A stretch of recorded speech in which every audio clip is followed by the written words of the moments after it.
Hi, and welcome back. So, what do I want to talk about today?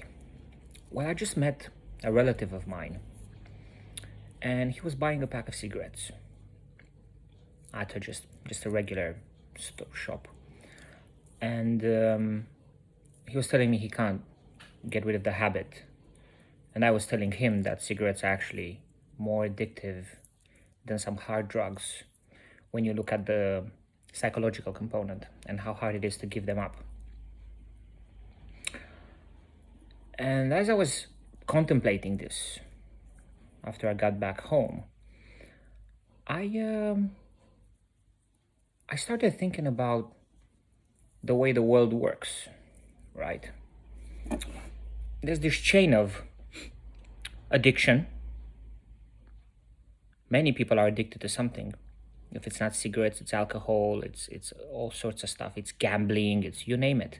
Today's society has something for everyone in the category of let's get them addicted. And there's 111 there to confirm, yeah. So what's going on? Well, a lot of people are living in this cycle of addiction, right? And I was thinking, okay, so there's these people who couldn't give up smoking, right? So they're struggling, they're in this cycle, they believe they like it, but they're actually addicted. And then there's the medical system who's ready to, waiting for them and happy days, to help them heal afterwards, right? It's almost like built like a wheel, right? So the problem is being created, and then some of the problems are healed, and then it all continues, right? And these days we have the capacity to go on for relatively long lives, which aren't necessarily happy, but they feed this system of addiction. However it is, some parts of the world are not so accepting of smoking right now, but there's many others, right? And it is addiction. So what are we doing here? How are we living our lives?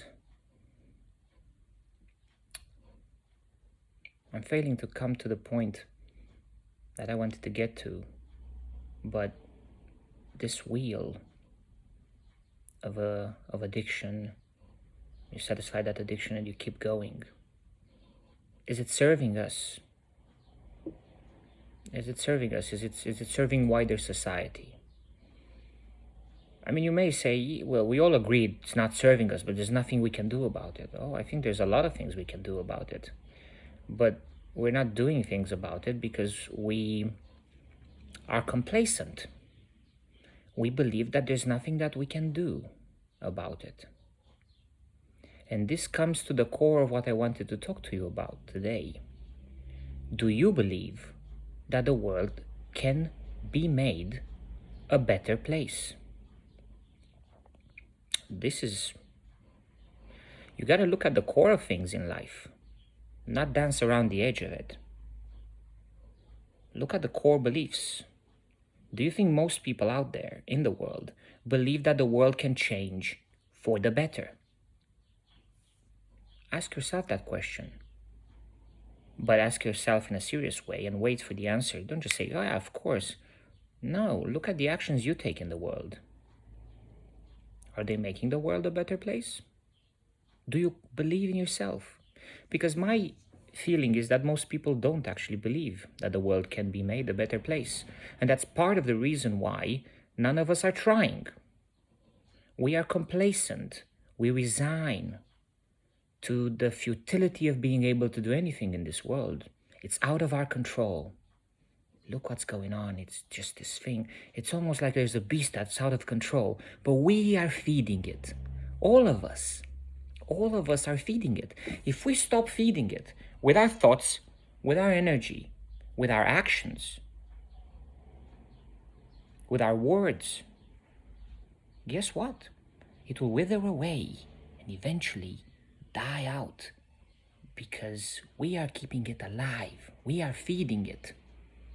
How about we don't? How about we don't do that? Because it's not helpful for anyone. Have a look. Inquire yourself and see what you get back. Because we're programmed. We're all programmed from an early age that you can't change that. You can't change that. That can't be changed. And then the world becomes smaller and smaller and smaller. Let me know what you think. Let's engage. Let's discuss. Let's change this world for the better. I love you.